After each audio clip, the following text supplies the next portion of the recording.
Muy buenas tardes tengan todos ustedes, estimados amigos que nos siguen a través de la señal de Canal ASB y Alonso Medic Perú, a través de su programa Cultura de Salud. En esta oportunidad me dirijo a ustedes con un grato honor de contar con un equipo de especialistas médicos que están trabajando arduamente en traernos información, sobre todo basado en ciencia y evidencia. El tema que vamos a tratar hoy día en su programa Cultura de Salud es acerca de la inmunidad humoral en médicos vacunados con la vacuna de Sinopharm. Se va a dar a conocer resultados de un estudio realizado en 6 ciudades del Perú durante el año 2021. Para presentar a las personas que van a estar a cargo de esta presentación. En primer lugar, quiero dirigirme a ustedes. Quien los saluda es el doctor Jesús Eustorgio Alonso Ronquillo. En esta oportunidad voy a estar con ustedes en calidad de moderador. Soy médico cirujano egresado de la Universidad Nacional Federico Villarreal, médico familiar, productor y conductor del programa Cultura de Salud, a su vez docente de la Universidad Privada San Juan Bautista y Universidad Científica del Sur.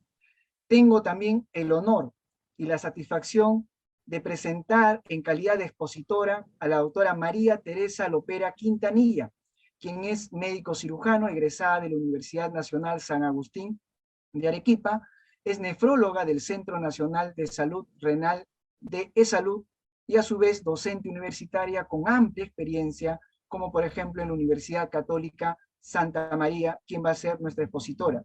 De igual manera, como panelistas, vamos a tener a un invitado que en esta oportunidad está conectado desde Estados Unidos con nosotros, el doctor José González Zamora, en calidad de panelista. Él es médico cirujano egresado de la Universidad Nacional Federico Villarreal, infectólogo del Jackson Memorial Hospital de Miami, Estados Unidos. A su vez es investigador de la vacuna Moderna y plasma convaleciente en Miami y jefe de la cátedra de infectología y es codirector del residentado médico de infectología de la Universidad de Miami. Y también tengo el gusto de presentar al doctor Jorge Alave Rosas, en calidad de panelista.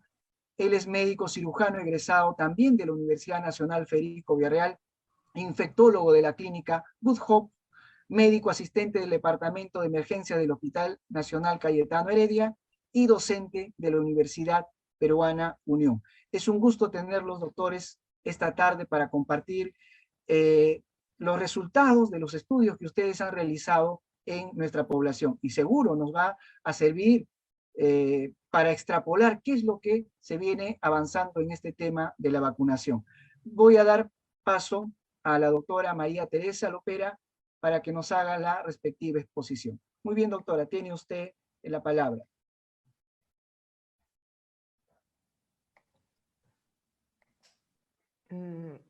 Buenas tardes, doctor. No me deja compartir, me dice que tiene que dejar de compartir usted. Ah, ya, perfecto. Entonces yo salgo de aquí.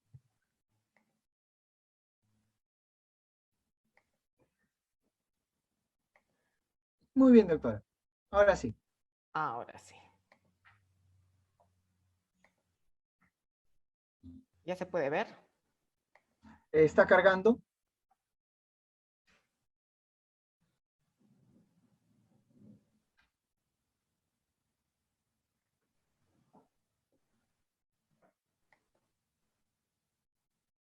Ahora sí, perfecto, doctora.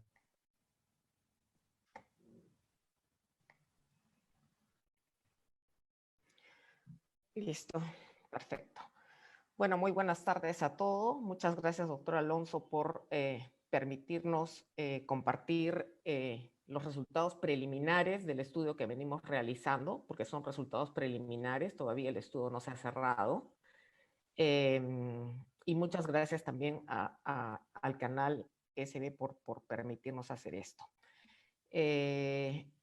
Nuestro estudio lo hemos realizado en un grupo, con un grupo de personas, la doctora Romina Vera, el doctor Carlos Tapia, el doctor Carlos Cabrera y yo, y teniendo en cuenta que nosotros en su mayoría somos nefrólogos, salvo el doctor Cabrera, que es emergencista, no somos especialistas en infectología. Tenemos como consultores al doctor José González y Jorge Luis Alave, quien usted ya ha presentado. Quisiera aclarar también que el estudio no se ha realizado en Salud ni en ninguna institución del Ministerio de Salud. Es un estudio que se ha hecho en forma privada y externa por este grupo investigador. Y bueno, con este preámbulo vamos a empezar a presentarlo. Ninguno de los integrantes del equipo investigador ni los consultores tenemos conflicto de interés que declarar y el estudio se realizó sin ningún financiamiento. Para ponernos en contexto, podemos mencionar a recordar, ¿no?, a todos que la respuesta inmune pues, a la infección viral es de dos tipos, ¿no? La inmunidad innata y la inmunidad adaptativa. La inmunidad innata es pues una respuesta general, ¿no?, que se presenta ante cualquier infección y que se presenta inmediatamente. A diferencia de ello, la inmunidad adaptativa es una respuesta específica a una determinada infección. Y por supuesto va a incluir tanto la inmunidad celular como la inmunidad humoral mediada por linfocitos T o linfocitos B respectivamente. Ahora, ¿qué es lo que ocurre con las vacunas? Las vacunas normalmente administran a las personas un inmunógeno que es seguro y lo presentan al sistema inmunológico con el fin de entrenarlo a reconocer un determinado patógeno para que cuando éste entre al organismo se produzca una determinada respuesta. Entonces activan a los linfocitos T helper para que estimulen a su vez a los linfocitos B en la producción de anticuerpos y a los linfocitos T citotóxicos en reconocer y matar las células infectadas por el virus. Otra cosa muy importante de recordar, para hacerlo no muy largo, es que el virus SARS-CoV-2 tiene muchas proteínas en su superficie, dentro de las cuales está la glicoproteína M, la proteína nucleocápsida N, la envoltura, proteína E, y la proteína S, spike o espiga, ¿no?, que a su vez tiene tres componentes, el S o subunidades, mejor dicho, S1, S2 y S3. Y lo que harían pues los anticuerpos neutralizantes es producir un cambio en la espiga, en esta proteína S, ¿no?, para evitar el ingreso del virus a la célula blanco. Con este preámbulo, nosotros lo que hicimos fue, les contamos un poquito cómo se originó el estudio, ¿no? La inmunización para SARS-CoV-2 se inició en el país el 9 de febrero de este año con esta vacuna de Sinopharm.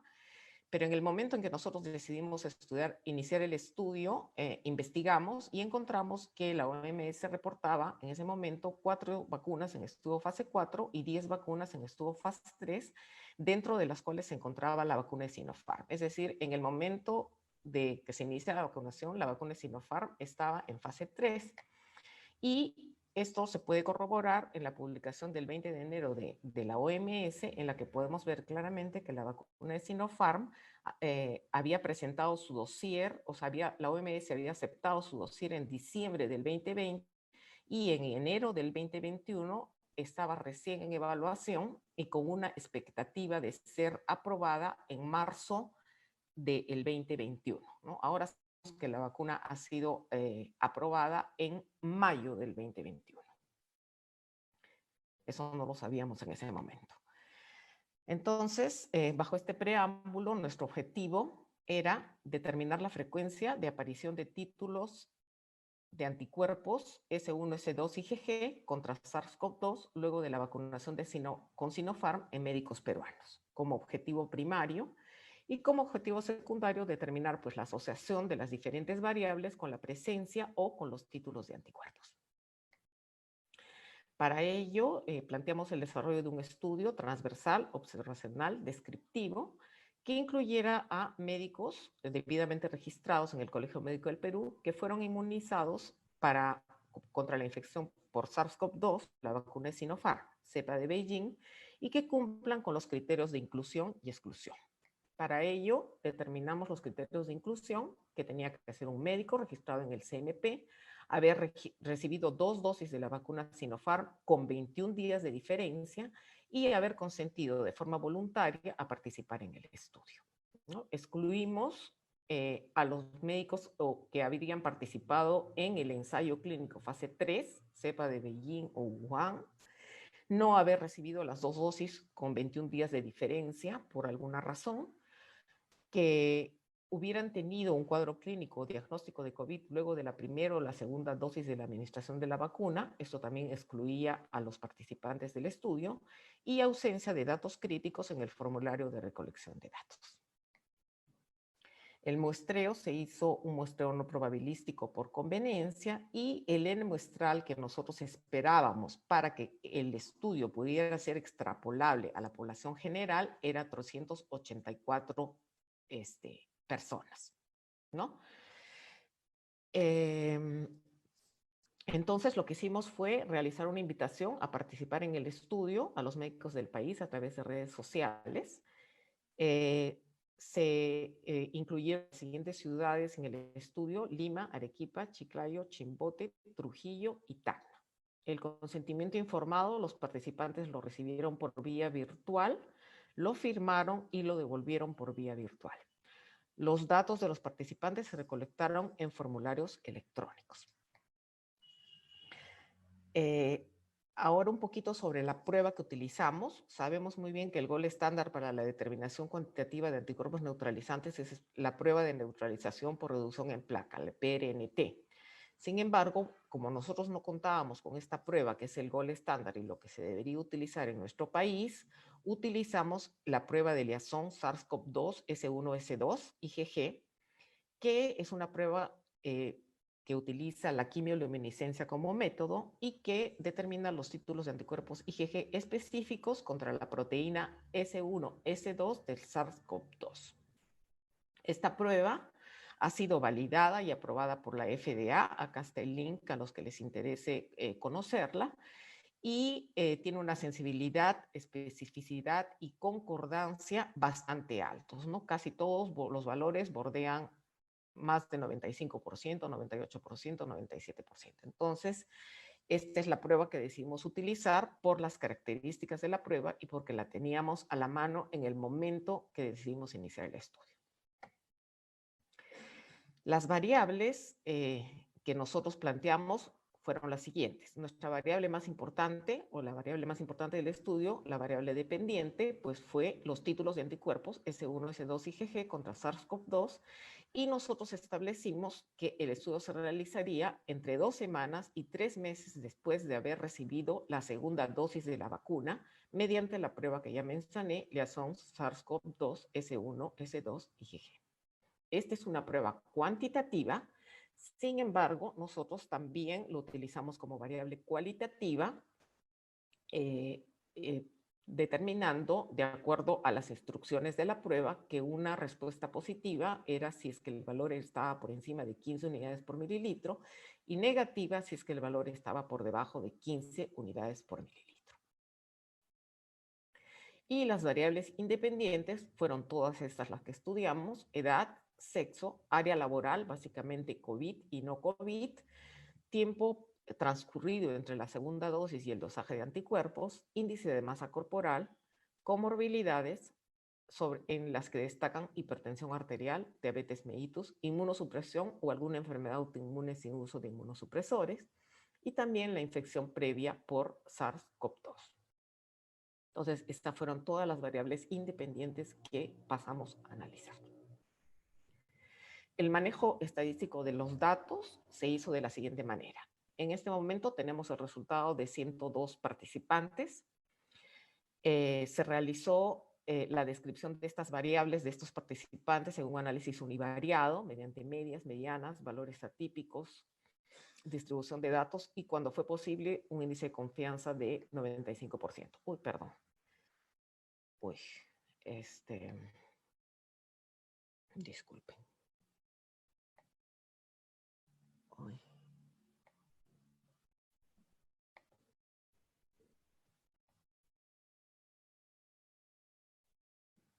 Lo siento. Ahora sí. En cuanto al análisis bivariado, se exploró la relación de variables independientes con el tipo de anticuerpos de los participantes mediante pruebas no paramétricas, y esto se debe, como vamos a ver luego, a las distribuciones que no han sido normales de los participantes, y cuando fue necesario, el coeficiente de correlación de Spearman. Y un análisis multivariado que aplicó la regresión lineal múltiple para este análisis. Muy bien, entonces hasta el momento, como les decíamos, este es un análisis preliminar de resultados, no es el análisis final. Todavía estamos reclutando participantes. Tenemos 102 participantes y vamos a pasar a describir primero los resultados de univariado, de las variables univariado. Bueno, yo no voy a retroceder. En cuanto al sexo, no hubo diferencia estadísticamente significativa, es decir, más o menos la mitad de la población fue mujeres y la mitad de la población varones. En cuanto a la edad, como podemos ver acá, tenemos un promedio de edad de 51.6 años con una desviación estándar moderada de 14.3 años, siendo el mínimo 25 años y el máximo de 86 años.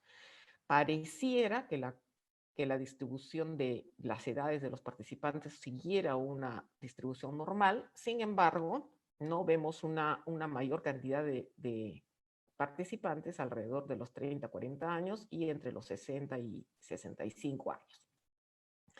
Y cuando analizamos esto, se determina que no tiene una distribución normal.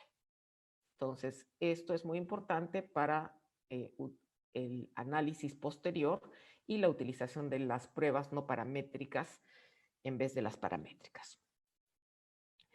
Además, decidimos dicotomizar la variable edad en participantes menores de 60 años y mayores de 60 años para ver la respuesta de anticuerpos. Y tuvimos un 64% de participantes menores de 60 años y un 36% de participantes mayores de 60 años.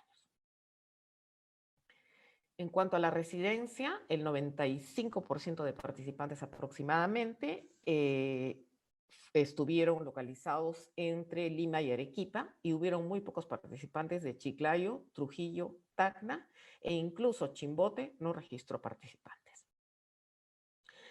La distribución por lugar en donde laboran las personas, tenemos que la gran mayoría de personas, más del 80%, laboraban en el Ministerio de Salud y E-Salud, un 20% en privados y un 5% en las Fuerzas Armadas y policiales. En cuanto al área laboral, un 78% de participantes trabajaban en un área no relacionada a COVID y un 22% de participantes sí eran personas que trabajaban en un área COVID. En cuanto a las comorbilidades, tenemos el 50% de participantes no registraron ninguna comorbilidad cuando llenaron sus datos. Un 38% de participantes tenían una comorbilidad, el 10% prácticamente 2 comorbilidades y 2% de participantes 3 comorbilidades, ¿no? Acá es importante destacar que hubieron muy pocos participantes que tuvieron 2 a 3 comorbilidades. En cuanto a las patologías más comunes, podemos observar que la patología que con más frecuencia tuvieron los participantes fue hipertensión arterial, llegando casi al 20% de participantes, y un casi 9% de participantes eran diabéticos, o sea, tenían diabetes mellitus como comorbilidad. En cuanto a la enfermedad autoinmune, fueron muy poquitos los pacientes, los participantes, que aproximadamente eran 3% para la enfermedad autoinmune o el uso de inmunosupresores. En cuanto al índice de masa corporal, tenemos un índice de masa corporal promedio de 26.34, es decir, que el promedio ya estaba en sobrepeso, ¿no? Con una desviación estándar de 3.5 kilos por metro cuadrado. El valor mínimo fue de 18.6 de índice de masa corporal y el máximo de 35.4. Esta distribución sí sigue una distribución normal, pero cuando ponemos la variable de acuerdo a la clasificación de la OMS, encontramos que el 35% de los participantes tenía un índice de masa corporal normal, clasificado como sobrepeso, casi el 50% de los participantes médicos, y un 16 o 17% de participantes tenía obesidad. Es decir, que más de la mitad de los participantes, casi un 65%, o era obeso o estaba con sobrepeso. Esto es lo que les comentaba, pensé que no estaba la diapositiva, sobre la enfermedad autoinmune, 4.9%, y uso de inmunosupresores, 3.9%.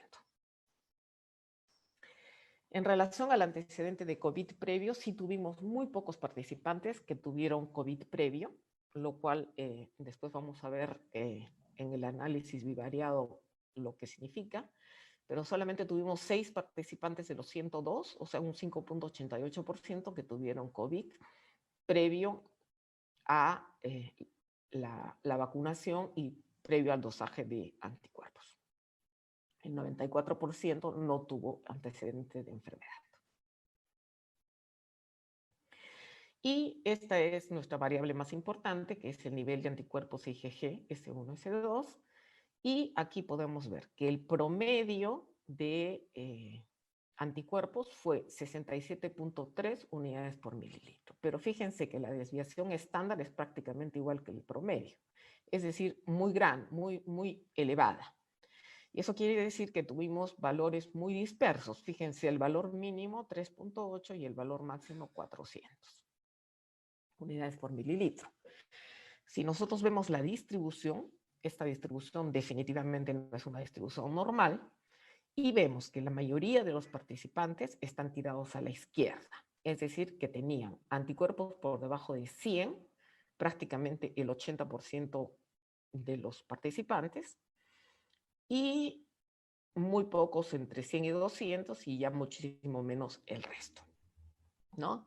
Entonces, esa es la distribución de los títulos de anticuerpos. Y cuando dicotomizamos la variable, como ya me les mencioné, de acuerdo a los instructivos del fabricante de la prueba, que dice que un valor de más de 15 es positivo y menos de 15 es negativo, se encontró con resultado que el 86% de los participantes tuvieron anticuerpos que se consideran positivos, es decir, por encima de 15. Y que un 14% de participantes tuvieron anticuerpos negativos.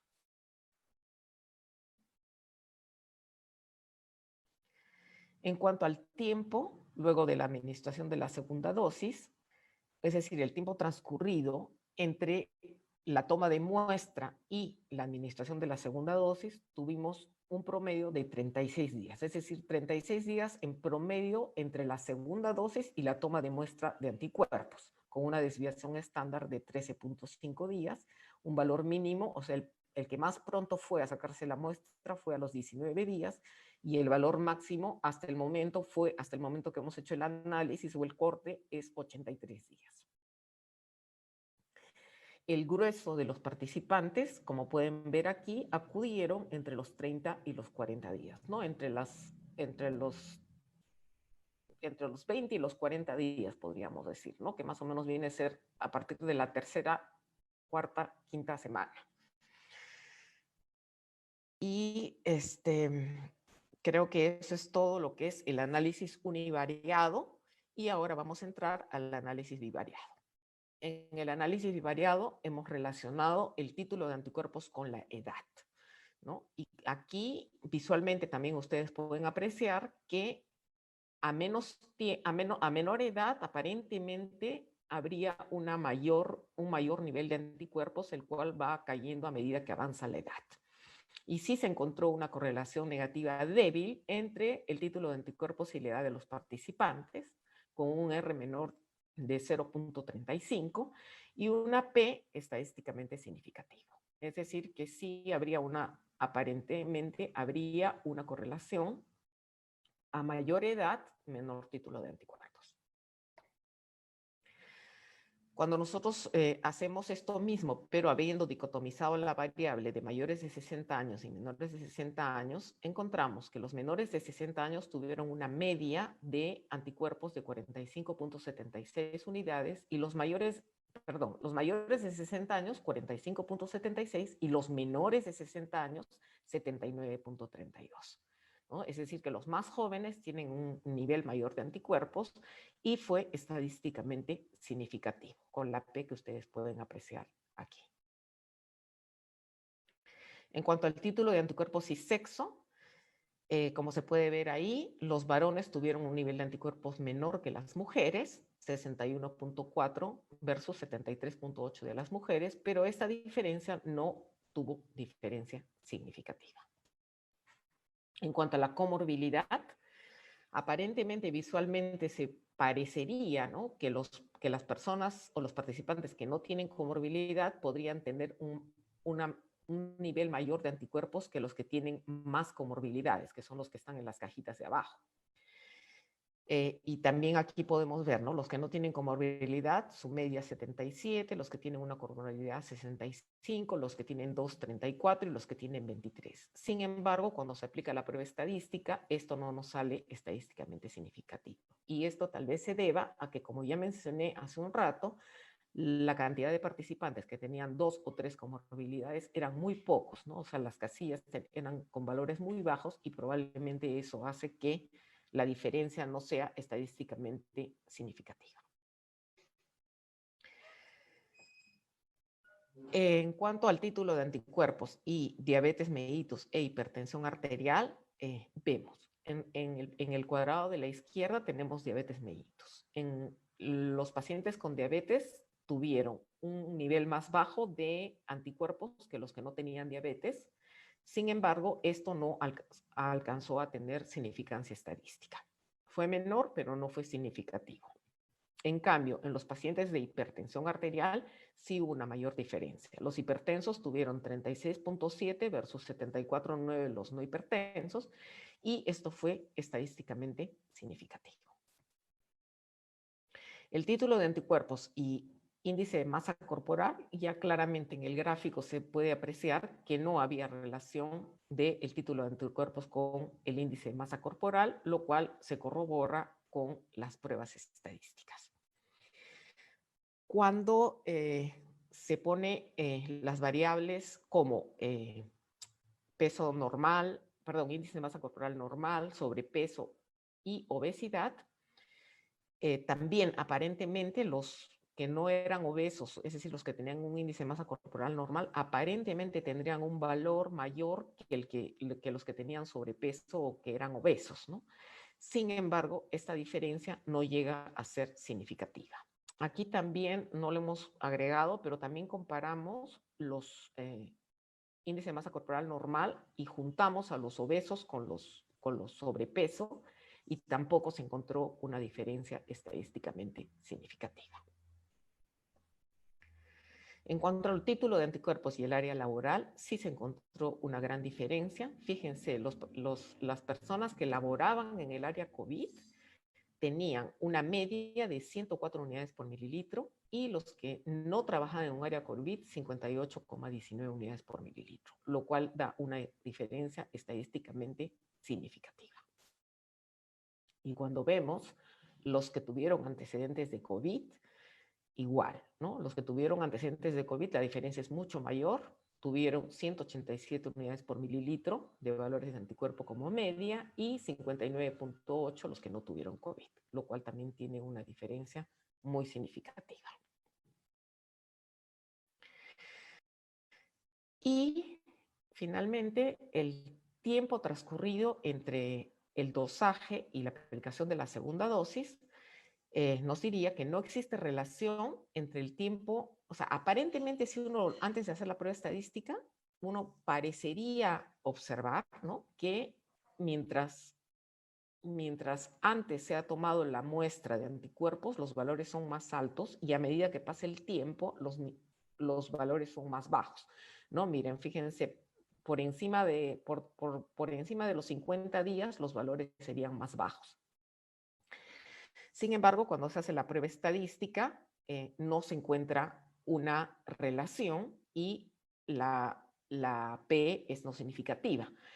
Sin embargo, creo que es de destacar que tenemos el pelotón, digamos, de participantes que están antes de los 50 días, ¿no? Y tenemos muy pocos participantes que se han hecho la prueba después de los 50 días, ¿no? No son ni 10 puntitos los que están aquí, ¿no? Entonces, probablemente, si tuviéramos una muestra mayor después de los 50 días, ¿no? Podría ser que esto pudiera hacerse significativo. Cuando hacemos el análisis multivariado, encontramos pues que 3 variables son las que tienen significancia estadística: la infección previa por COVID, el tiempo transcurrido entre la toma de muestra, entre la segunda dosis y la toma de muestra, y el área laboral, ¿no? O sea, los que trabajan en área COVID versus los que no trabajan en área COVID, y este es el análisis multivariado mediante una regresión lineal múltiple. En conclusión, en nuestro estudio podemos decir que en nuestra población de estudio, a mayor edad, menor el nivel de anticuerpos, ¿no? Y esto, comentar, ¿no?, que en los estudios tanto fase 1 como fase 2 de Sinopharm no se incluyó población mayor de 60 años. Es decir, que no, en los estudios 1 y 2 no hay participantes mayores de 60 años. Y en el estudio de Sinopharm fase 3, ahora sí tengo que regresar. En el fase 3, la proporción de pacientes mayores de 60 años solo fue de 1.7%, ¿no? Acá tienen la bibliografía. El de fase 1, fase 2 ha sido publicado y el otro está publicado en línea. Y esos son los resultados, digamos, la población de estudio de los estudios de Sinopharm. En segundo lugar, en nuestra población de estudio, los participantes con antecedentes de infección previa por COVID mostraron un mayor nivel de anticuerpos, ¿no? Y esto estaría pues en línea con otros estudios, ¿no? Por ejemplo, hay un estudio publicado y realizado en París, un estudio francés sobre la respuesta de anticuerpos contra la proteína S en personas seropositivas luego de la administración de una sola dosis de vacuna de RNA mensajero, ¿no? Y encontraron que los niveles de anticuerpos luego de la primera dosis, o sea, solo de una dosis, es 10 a 20 veces más alto en los seropositivos que en los seronegativos. Y no solo eso, también se desarrollan estos anticuerpos antes que en los seronegativos. Y hay otro estudio realizado en Baltimore en la que vacunan con una sola dosis al personal de salud previamente infectado por SARS-CoV-2 y también reporta que estas personas que tuvieron COVID tienen niveles de anticuerpos estadísticamente más altos que los no infectados. O sea, estaría en línea con las publicaciones que aquí compartimos los links de estos estudios. En tercer lugar, los participantes que laboran en el área COVID presentaron un mayor nivel de anticuerpos. Nosotros pensamos que podría deberse, ¿no?, a que estas personas pudieran haber tenido infecciones asintomáticas o no diagnosticadas previo a la vacunación, ¿no? Y luego vamos a ver una debilidad del estudio, es que no se hizo un dosaje previo a la vacunación, ¿no? Pero esa podría ser una hipótesis. Y una cuarta conclusión es que el nivel de anticuerpos es menor a mayor tiempo transcurrido desde la vacunación, ¿no? Y aquí también compartimos los dos enlaces de dos estudios, un estudio de Wu con la vacuna Moderna que demostró que los niveles de anticuerpos disminuyen significativamente a los 6 meses, especialmente contra la variante P1 y beta.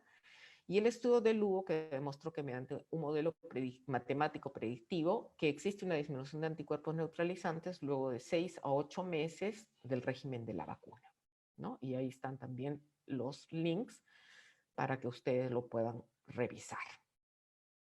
¿Cuáles son las limitaciones de nuestro estudio? Es que el N muestral es pequeño hasta este momento y que no se puede extrapolar los resultados a la población general porque no hemos llegado a conseguir los 384 de N muestral que habíamos planificado. Muy pocos participantes con el antecedente de COVID-19. Pocos participantes realizaron el dosaje de anticuerpos después de los 60 días, ¿no? Lo que mencionábamos hace un rato, que tenemos todo el pelotón prácticamente que se hicieron el dosaje en menos de 50 días después de la aplicación de la segunda dosis. Y otra limitación es que no se realizó un dosaje de anticuerpos previo a la vacunación, ¿no? Es decir, que podría haber muchas personas que tuvieron COVID asintomático o no diagnosticado y que ya tenían anticuerpos que podrían haber incrementado luego de la vacunación. Recomendaciones: aumentar el N muestral del estudio, ¿no? Y ahí aprovecho para invitar a los colegas, si hay colegas que se han hecho el dosaje de anticuerpos en el laboratorio con el cual nosotros hemos realizado el estudio, pudieran ingresar sus datos y participar en el estudio, o sea, porque si ya se lo han hecho la prueba, podrían simplemente llenar los formularios, y para aumentar el N muestral, y tal vez podríamos llegar al N requerido para poder extrapolar, ¿no?, este resultado a la población general. Se requeriría otro estudio de corte longitudinal para determinar la duración de los anticuerpos, ¿no? O sea, volver a medir anticuerpos de repente en este mismo grupo poblacional de acá a un tiempo para determinar si es que hay caída de los anticuerpos y en cuánto tiempo. Y bueno, obviamente para nosotros la publicación de los resultados finales. Y les agradezco mucho por la atención. Y bueno, les pido a todo el equipo, Romina, Carlos Tapia, Carlos Cabrera y obviamente a nuestros panelistas, prender sus cámaras para la rueda de preguntas. Muchas gracias. Muy bien, muchísimas gracias, doctora María Lopera, por la información brindada, sumamente útil, y seguramente nos va a permitir también de este estudio que ustedes han realizado, y muchos quizá de nosotros nos estamos enterando que han compartido un formulario invitando a la participación, pero ahora, justamente como mencionó usted, ha sido una de las limitantes Sí, doctor, nosotros... de este estudio para ampliar el N, participar otros colegas. Sí, doctor, correcto.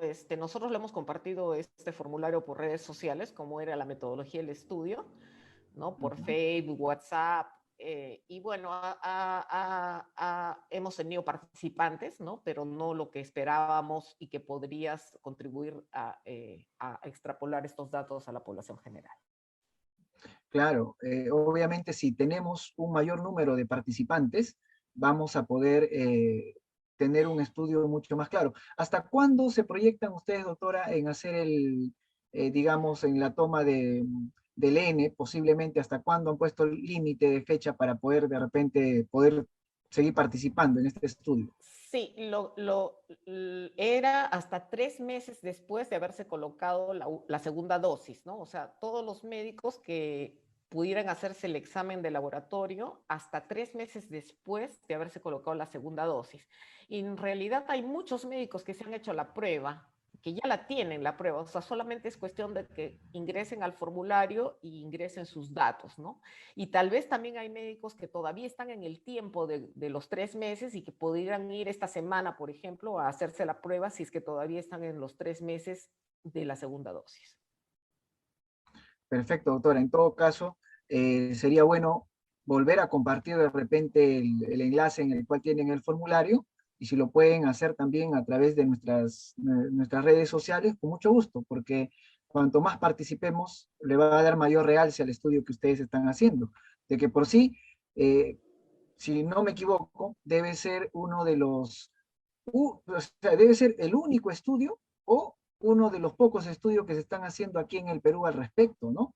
Y definitivamente esto ha generado mucha expectativa en muchos colegas que se han conectado hoy día y lo hemos visto, ha saturado prácticamente la convocatoria, y esperemos que también esta información les llegue a través de la otra plataforma virtual. Muy bien, doctora, muchísimas gracias. Igual estamos atentos a algunas preguntas que quieran plantearnos los participantes. Y quiero dar paso ahora al doctor Jorge Luis Alave, para que también nos pueda hacer algún aporte o comentario acerca del estudio que han realizado. Doctor Jorge, muy buenas tardes. Lo escuchamos. Buenas tardes, ¿qué tal? ¿Cómo están? Gracias nuevamente al espacio que nos está brindando el canal, ¿no? que tu equipo dirige. Y estos momentos o estos espacios nos ayudan mucho a compartir información que intentamos hacerlo de la forma más correcta, ¿no? Con una metodología que pueda ser, digamos, reproducible y sobre todo que es factible, ¿no? Que es lo que, aparte de nosotros tener el interés de tener más población, también tenemos el interés de que más colegas que tengan la intención de poder desarrollar alguna pregunta de investigación, no solamente en la vacunación, sino en cualquier tipo de pregunta que pueda originarse, ¿no? Lo puedan desarrollar. Con respecto al estudio que bien presentó, ¿no? La doctora Teresa, ¿no? Muy buena presentación, muy clara y dirigida, como dice, al punto. Lo importante señalar es que en este momento hay bastantes expectativas sobre el tiempo, ¿no? que puede durar la vacuna, sobre la inmunogenicidad de las diferentes vacunas, ¿no? y sobre lo que debemos hacer en el camino, ¿no? Idealmente, este estudio lo que nos ayuda es simplemente describir un punto de corte, ¿verdad? Que es un estudio transversal. Y como bien dijo la doctora, nos da algunos indicios, pero que de hecho debemos de ampliar con más población, pero también con otros estudios para poder afirmar. Esto simplemente nos da, como dice, un hilito de la madeja para tratar de jalar más ese hilo de la madeja y poder profundizar más, ¿no? En eso también, en este punto que voy a mencionar, también quizás José nos pueda apoyar, ¿no? Acerca de que existe ya algunas intenciones de poder bostear, ¿no? en la vacunación, pero eso de hecho tiene que ser realizado con bastante responsabilidad, con data fuerte, ¿no? con bastante evidencia fuerte para poder implementarlo, ¿no? Este estudio no intenta para nada impulsar, ¿no? irnos por ese camino, pero sí llamar la atención de que requerimos más investigación, ¿no? Esto es solamente un inicio. Perfecto, doctor Jorge, muchísimas gracias por su aporte. De igual manera, quiero presentarles nuevamente al doctor José González Zamora. Él es médico investigador, incluso está en Miami. Él se está conectando desde Miami, Estados Unidos, en este momento con nosotros. Es todo un honor, José, tenerte esta tarde y también quisiéramos escuchar tu opinión, porque ya veo que hay muchos médicos que nos están escribiendo. Yo voy a transmitirles ahora las preguntas. José, ¿cuál es tu comentario o cuál es el panorama que tú visoras con respecto a los resultados de este estudio que se ha realizado aquí en el Perú? Sí, muchas gracias, doctor Jesús Alonso. Bueno, para mí es un honor haber contribuido con este grupo de investigación y yo quiero invocar también a toda la comunidad científica, a todos los colegas que nos están siguiendo al momento, para que generemos más data. Lo que necesitamos en Perú es apoyar a la investigación, promover la investigación, tanto desde el punto de vista público, privado y también de modo individual. Yo creo que si al momento nos falta datos para tener conclusiones sólidas sobre la vacuna de Sinopharm, esto me parece que es algo transitorio y que si seguimos una línea de investigación adecuada podemos tener respuestas a muchas interrogantes que tenemos al momento. Yo creo que esta iniciativa del grupo de investigación liderado por la doctora María Teresa Lopera es muy importante, nos está abriendo, dando algunas luces sobre la importancia o las implicancias, tal vez al momento laboratoriales, de inmunogenicidad y posiblemente en el futuro también nos dé ciertas respuestas sobre el ámbito clínico de la vacunación con Sinopharm. Dicho esto, quisiera resaltar algunos puntos importantes que siempre se mencionan con respecto a la vacuna de virus inactivo en general, no solamente Sinopharm, sino también Sinovac. Y es sobre la importancia de la inmunidad humoral. Como hemos podido apreciar, el estudio se basa en inmunidad humoral, pero siempre existe la digamos, el cuestionamiento de que si solamente la inmunidad humoral sería el factor contributorio para poder ofrecer una protección o reflejarse en una eficacia clínica. Y lo que se puede discutir a partir de ello es que existen otros mecanismos de inmunidad como la inmunidad celular y también células B memoria que podrían contribuir a dar una protección clínica en el contexto de vacunas de COVID.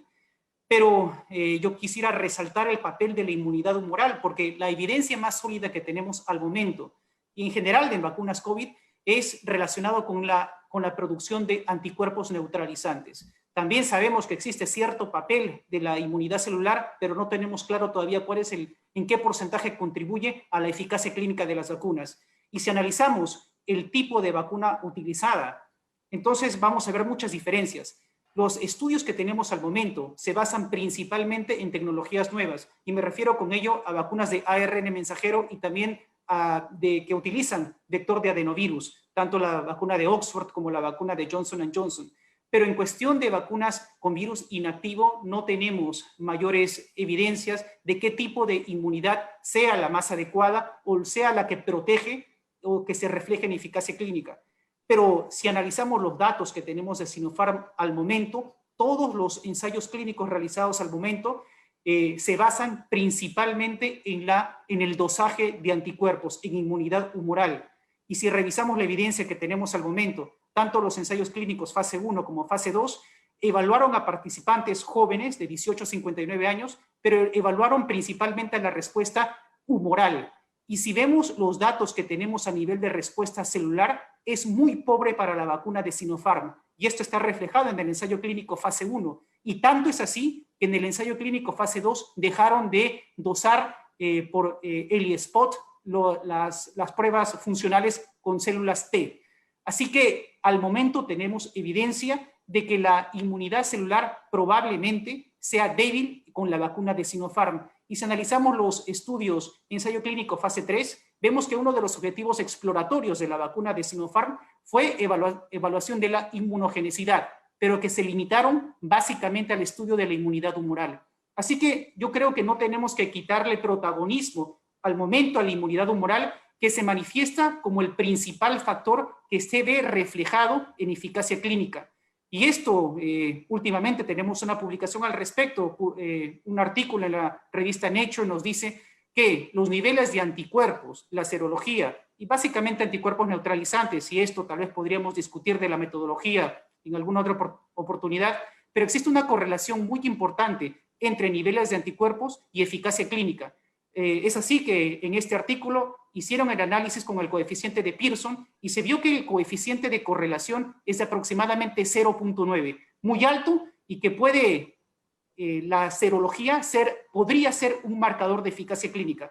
Claro que ayer, después de la reunión de la CDC, sabemos al momento que no existe evidencia sólida de que el dosaje de anticuerpos puede predecir una protección clínica adecuada. Pero yo creo que ante el acúmulo de evidencia que existe al momento, esto podría cambiar, sobre todo en poblaciones de riesgo. Y me refiero principalmente a los pacientes mayores de 65 años, a trabajadores de la salud y pacientes inmunocomprometidos. Muy bien, José, muchísimas gracias. Y quiero compartir con ustedes algunas de las preguntas que nos están haciendo a través del chat. Por ejemplo, una de ellas dice, sobre el punto de corte de la prueba para considerarla positiva o negativa, ¿es este punto de corte utilizado para la presencia de enfermedad COVID-19 o para considerar cero conversión? A ver si nos podrían aclarar esto. Repito la pregunta, dice, sobre el punto de corte de la prueba para considerarla positivo o negativo, ¿es este punto de corte utilizado para la presencia de enfermedad COVID-19 o para considerar cero conversión? No, o sea, el punto de corte que lo ponen, aunque es lo que pone en este caso el laboratorio, es justamente para avisar solamente sobre conversión, ¿no? Esto no menciona, como bien dijo José, para poder saber si predices o no que la persona tenga mejor o mayor protección. Esto también fue aclarado de alguna forma u otra con un mensaje en el colegio médico en el cual se mencionaba que no es algo estricto y todavía aún por así decirlo, normado en la práctica clínica que uno tenga que dosar un anticuerpo para decir que estás bien vacunado o mal vacunado. Lo que nosotros hemos hecho es una exploración, ¿no? Y basados en eso, es lo que se ha solicitado en todo caso a los participantes para que puedan colaborar con su dato, ¿no? Con el valor y puedan analizarlo. Si se dan cuenta también, el análisis que se ha hecho no se ha hecho con la variable dicotomizada como le ponen el punto de corte en el laboratorio, ¿no? Se ha hecho con regresión lineal, sabiendo en todo caso el comportamiento de la variable como tal, ¿no? Primitiva, ¿no? Y con las variables independientes. Muy bien, doctor. Tenemos otra pregunta. Nos dicen acá, por ejemplo, si los anticuerpos neutralizantes resultan menor a 10 luego de 30 días de la segunda dosis, ¿qué se recomienda en estos casos? Yo creo Si que se tenemos... recomendaría volver a vacunar, ¿no? A esa persona. No sé qué dicen los infectólogos. ¿No? Ahí justamente ya estamos entrando a un tema lo que hay que ver es lo siguiente, o sea, uno idealmente debería de tener en conocimiento de que este es un anticuerpo dirigido hacia una fracción, ¿no? Y como bien mencionó la doctora en la presentación inicial, la introducción, hay varios cuerpos y varios antígenos que son como objetivo, ¿no? O sea, uno idealmente debería de medir los anticuerpos totales, ¿no? En sí, y eso te podría decir realmente cuál es tu capacidad de inmunidad humoral generada. El otro punto es de que, como bien mencionó José, es el conocer en todo caso si también qué tanta respuesta de inmunidad celular tenemos, ¿no? Y eso en este momento, definirlo solamente con este test no es quizás lo más suficiente. Puede haber una correlación, como bien dijo José, es cierto, pero no podemos mencionar qué actitud tomar, ¿no? Porque no estamos evaluando ambos tipos de inmunidades, ¿no? Claro, incluso esto puede ser hasta polémico acá en nuestro país, ¿no? Porque ya nos va a generar un poco de suspicacia, porque imagínense, y eso ha generado también muchos comentarios en las redes que manejamos los médicos, ¿no? De que se han hecho esta prueba y incluso pasado más tiempo y prácticamente salía menos de 10 y ahí hacía suponer si realmente los han vacunado o no. Me refiero, les han inyectado, sí, pero hay que ver si han recibido la dosis de la vacuna. Y esto pues se generó, incluso hemos visto que hay personal de vacunación que ha sido implicado en estos casos, ¿no? Muy bien, tenemos otra pregunta, también ya parece que se había respondido, pero sería bueno aclararlo, dice, ¿dónde se realiza la prueba? ¿Cuál es el costo y quién lo paga? ¿No? Para ver si lo podían aclarar, por favor. El estudio fue voluntario, se publicó por las redes sociales, la prueba era costeada por cada participante porque el resultado era para cada participante. O sea, es decir, cada médico se hacía su prueba porque le interesaba saber si tenía anticuerpos o no tenía anticuerpos, y si quería participaba en el estudio y compartía sus datos con el equipo investigador, ¿no? Entonces, en forma voluntaria. Eso es todo, ¿no? Y bueno, a las personas que quieran participar, nosotros tenemos el link corriendo por las redes y ahí está el laboratorio en el que se hace la prueba. Yo quisiera complementar José. La pregunta que se hizo sobre qué hacer si los anticuerpos son negativos. Me parece que el doctor Álvarez lo ha aclarado muy bien, pero quisiera agregar algunos puntos solamente. Sabemos al momento que por la CDC que no está recomendado dosarse los niveles de anticuerpos como una prueba de eficacia clínica o para saber cuán protegido está la persona. Y esto se aplica al momento a la población general. Sin embargo, tenemos datos de forma creciente que en personas inmunocomprometidas, refiérase a esto, pacientes trasplantados, tanto de órganos sólidos y también tumores líquidos, y también en pacientes con hemodiálisis o pacientes que están teniendo condiciones reumatológicas y que reciben alguna terapia inmunosupresora, aparentemente tendría cierta utilidad el dosaje de anticuerpos. Todavía no tenemos evidencia sólida pero existe evidencia creciente de que en esta población tal vez sea la población que deberíamos enfocarnos para tratar de correlacionar los niveles de anticuerpos con eficacia clínica. Y es en esta población en la cual tenemos todavía cierta discusión de que posiblemente sea la población prioritaria para recibir una dosis de refuerzo si es que los anticuerpos neutralizantes tienen un nivel muy bajo. Pero claro, al momento todavía no podemos generalizar e incluir a pacientes inmunocompetentes. Ahora, sobre la necesidad de una dosis de refuerzo en el futuro, esto todavía, lamentablemente, nuestro estudio no puede responder esta pregunta. Este es un estudio de tipo de corte transversal, no es un estudio longitudinal, de corte longitudinal que permita una evaluación, digamos, a futuro o repetitiva de anticuerpos en cada participante. Así que yo creo que generalizar o tratar de concluir la duración de la inmunidad o la necesidad de una dosis de refuerzo basado en un estudio transversal, me parece que no se puede hacer, no se debería hacer. Pero si tomamos como referencia a otros estudios, y me refiero específicamente al estudio publicado en Nature, que nos dicen que la eficacia clínica tiene una correlación muy alta con los niveles serológicos de anticuerpos neutralizantes. Y ellos incluso formulan un modelo matemático para saber cuánto la eficacia se ve afectada cuando la relacionamos con el tiempo. Y ellos ponen ejemplos. Si, por ejemplo, empezamos con las vacunas de ARN mensajero, que tienen una eficacia clínica muy alta, aproximadamente 94-95% si hablamos de Moderna y Pfizer, según modelos matemáticos nos dicen que luego de 8 meses, y esto correlacionado también con los niveles de anticuerpos, luego de 8 meses esta eficacia clínica caería en aproximadamente 77%. Es así que es muy importante la eficacia clínica inicial de cada vacuna para determinar la duración de esta protección basado en este artículo que es un modelo predictivo matemático. Si es así, entonces podemos inferir, y esto también invito a las personas que revisen este tipo de publicación, las vacunas de virus inactivo que tienen una eficacia clínica más baja, por ejemplo, Sinopharm me parece que llega a 74, 75%, incluso, dependiendo de la publicación, hasta 78%, la duración de la inmunidad, de la serología, de la inmunidad humoral, y también que se vería reflejada en eficacia clínica, sería más corta. Y haciendo algunos cálculos, posiblemente a los 6 meses podamos llegar a una eficacia clínica menor del 50%, lo cual sugeriría que en este momento necesitaríamos un booster. Nuevamente, estos son datos muy preliminares y al momento no se puede generalizar, pero creo que en el futuro vamos a tener mayor evidencia que pueda ayudarnos a responder a esta interrogante. Muy bien, José, muchísimas gracias. De igual manera, acá tenemos una pregunta. Dice, ¿qué sugieren al personal de salud mayor de 60 años o que tiene hipertensión arterial o alguna otra enfermedad oncológica que haya recibido esta vacuna? ¿Alguna sugerencia en particular al respecto?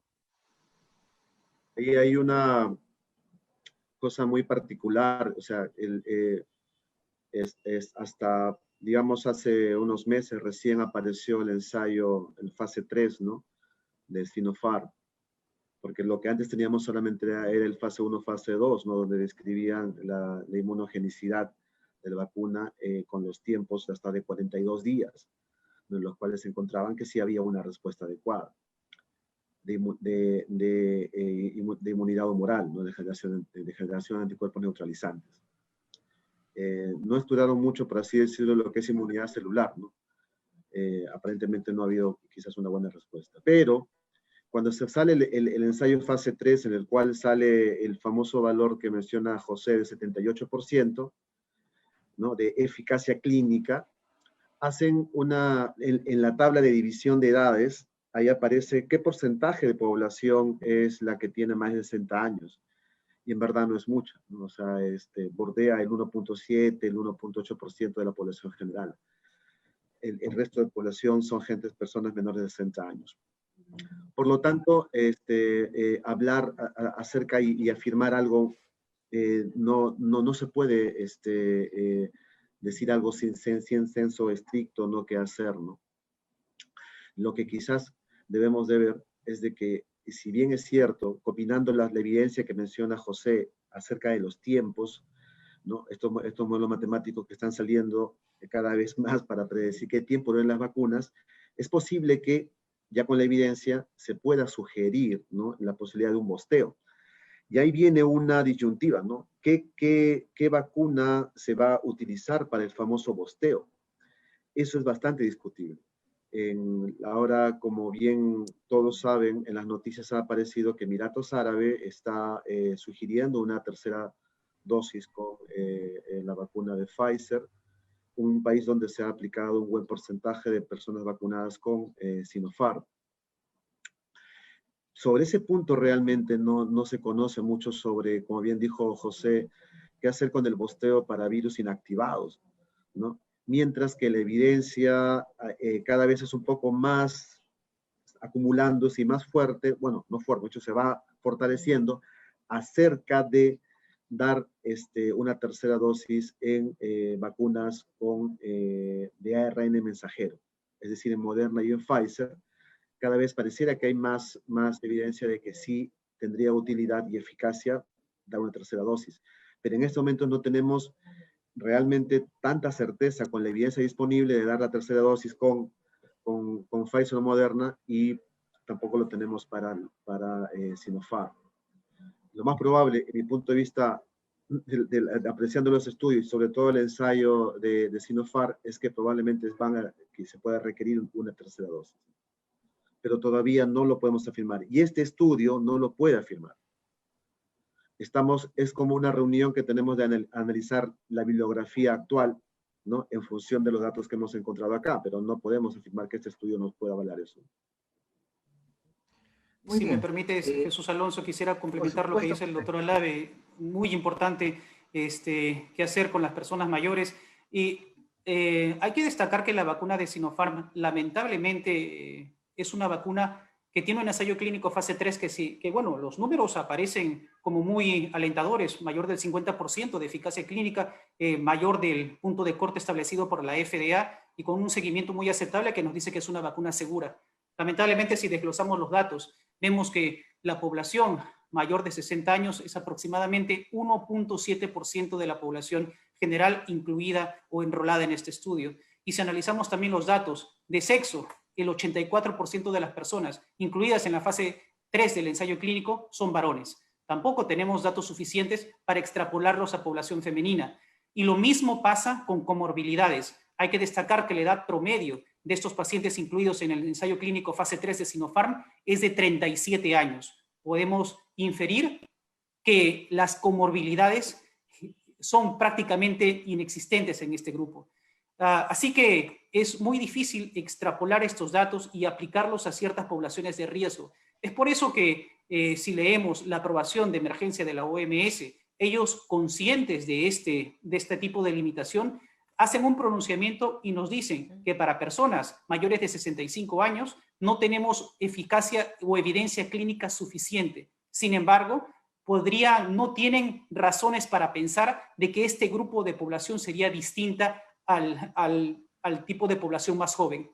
Yo difiero o no concuerdo exactamente con estos enunciados. Me parece que la edad, como hemos visto, es un factor muy importante para desarrollar inmunidad humoral y también se reflejaría en eficacia clínica. Y si analizamos los estudios de vacunas con ARN mensajero, la eficacia clínica, tanto de Moderna como de Pfizer, no se mantiene en 94-95% con población mayor. Esta puede disminuir incluso a 88-85% dependiendo del caso.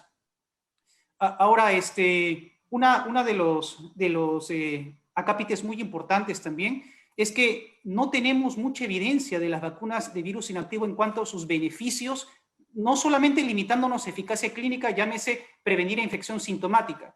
Yo creo que uno de los detalles importantes, y esto no hay que tener miedo de decirlo porque proviene de evidencia objetiva al momento, es que las vacunas de ARN mensajero se muestran como superiores al momento que a las vacunas de virus inactivo.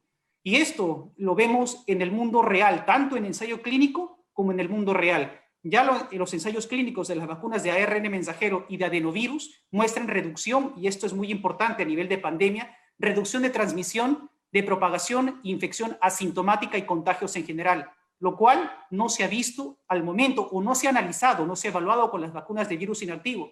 Pero si vamos a datos del mundo real, en países en donde se ha vacunado mayoritariamente con Sinopharm o con otra vacuna de virus inactivo, y me refiero a países como Mongolia, Seychelles, países como Bahrein o Chile, que mayoritariamente tiene la vacuna de Sinovac, la tasa de contagios y la cantidad de población infectada está aumentando o ha aumentado de una forma muy significativa a pesar de que la tasa de vacunación pasa al 50%. Podemos inferir, basado en estos datos, que las vacunas de virus inactivo tal vez, y esto no está todavía comprobado por un estudio formal, pero tal vez no tengan este beneficio de reducir la propagación o la infección asintomática, lo cual sí está mostrado fehacientemente, tanto en ensayo clínico como en datos del mundo real, con las vacunas de ARN mensajero. Así que, en mi opinión, al momento la evidencia nos está mostrando que si tuviéramos que escoger una vacuna,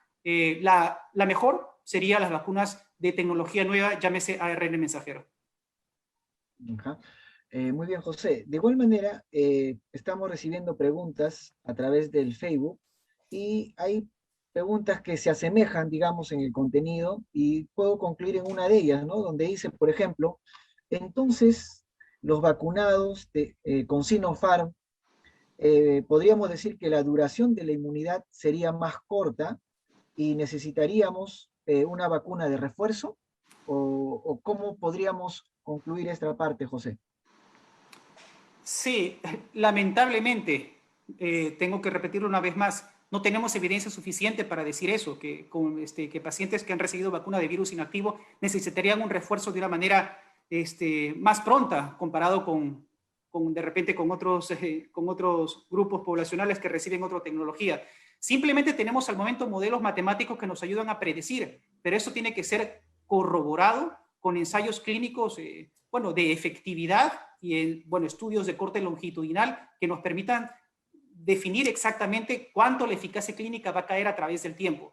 Al momento simplemente hay indicios que nos dicen al momento que esta protección o eficacia clínica sería, y esto lo pongo en condicional, sería más corta que cuando comparamos la vacuna de virus inactivo con respecto a las vacunas de virus de ARN mensajero, que tienen no solamente unos niveles de anticuerpos, o que generan unos niveles de anticuerpos mucho más altos, sino que también producen una respuesta celular que a la larga tienen mucho impacto en la duración de la inmunidad. Así que, lamentablemente, tendría que decir que nos faltan mayores estudios para responder a este interrogante. Y nuevamente, tenemos una población grande que ha recibido la vacuna de Sinopharm en Perú, y yo invoco a todos los colegas a seguir investigando sobre este tema que es muy interesante. Ajá, muy bien, José. Y tan interesante es que estoy leyendo tanto los comentarios y las preguntas que nos hacen aquí a través de la plataforma del Zoom y también a través del Facebook. Y veo que hay interés por parte de los colegas en participar también en el estudio que ustedes están realizando. Y me preguntan cómo se pueden inscribir o cómo pueden ser parte de este estudio. Esa es una. Y la otra, una pregunta que me parece interesante que lo respondamos aquí, porque me dicen, ¿es éticamente correcto que las personas que tengan, bueno, perdón, es éticamente correcto que las personas tengan que pagar la prueba de laboratorio, dice, ¿no? Para participar en este estudio? Y si hubo algún manejo o consejería con aquellas personas cuyos resultados fueron negativos o no fueron los esperados. ¿Cómo han manejado ese punto ustedes? Sí, doctor, ahí, en primer lugar, para realizar este estudio no se contaba con financiamiento. Exacto. En segundo lugar, el estudio era voluntario. Los médicos que querían podían participar y además el resultado era de ellos, no era nuestro. Y si gustaban, lo compartían con el equipo investigador, ¿no? O sea, por lo tanto, sí es ético y correcto lo que se ha realizado, porque el participante iba, se hacía su análisis, lo pagaba, recibía su resultado y él nos compartía el resultado a nosotros, al equipo investigador. Y en segundo lugar, ¿cuál era la segunda parte de la pregunta? Ah, y la consejería. Bueno, sí hemos recibido varias personas que nos han consultado y creo que la respuesta más importante es que tienen que seguirse cuidando, ¿no? Porque sabemos muy bien cómo es la transmisión del virus y si bien y con todo lo que se ha discutido acá puede haber que hay inmunidad celular, etcétera, etcétera, pero creo que todos, aunque tengamos anticuerpos o no tengamos anticuerpos, debemos continuar con las medidas de cuidado y de protección para evitar la infección. Efectivamente. Yo quisiera agregar algo, doctor, si me lo permite. Por supuesto, José, por supuesto. Sí, claro, esa pregunta es muy importante sobre los aspectos éticos, pero también hay que recordar, y esto lo pueden corroborar las personas que hacen investigación, que un estudio de este tipo tiene que ser aprobado por un comité de ética. Así que no solamente es opinión nuestra que este estudio sigue los parámetros éticos adecuados, sino que después de la evaluación de un comité pertinente, se concluyó que este estudio está perfectamente aplicado a la investigación y bueno, se ajusta a todos los parámetros internacionales para poder realizarse. Así que no existe ningún cuestionamiento desde el punto de vista ético con respecto al pago de la prueba. Solamente quería acotar eso. Perfecto, José, muchísimas gracias. Y de igual manera, ¿no? Hay una pregunta. Sí, por supuesto. Sí, no, breve nomás para volver al tema de lo que mencionó José acerca de Chile, ¿no? Nosotros, junto con José, realizamos unas actividades académicas con los colegas chilenos y en una presentación que, bueno, también ha sido presentada en el Ministerio de Salud chileno acerca de la eficacia de su vacuna, ¿no?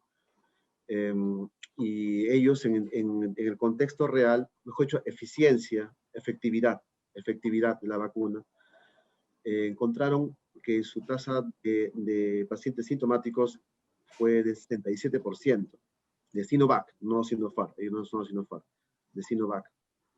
Entonces, ese tipo de investigación es importante para saber cuánto realmente funciona tu población, ¿no?